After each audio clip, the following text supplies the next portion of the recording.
all, this is Universal Group of Institutions, Bangalore.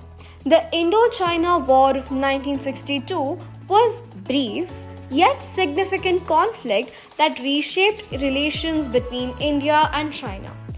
The roots of the war lay in a long-standing border dispute, particularly over two regions, that is the Aksai Chin in the western Himalayas and Arunachal Pradesh in the east. While India believed these areas were a part of its territory, China had built roads through Aksai Chin and claimed it as their own. India, under Prime Minister Jawaharlal Nehru, had maintained a diplomatic approach to China, believing in the slogan Hindi Chinni Bhai Bhai, which means India and China are brothers. However, this policy failed to acknowledge China's growing military ambitions. Tensions escalated. They rose when Chinese troops attacked Indian positions in both eastern as well as western sectors on October 20th, 1962.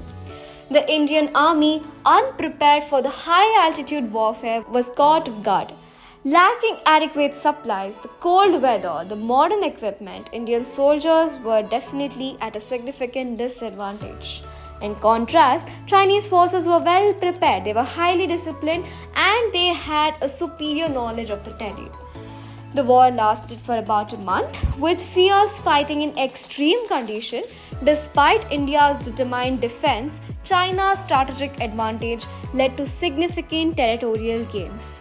On November 21, 1962, China declared unilateral ceasefire and withdrew but retained control of Aksai Chin.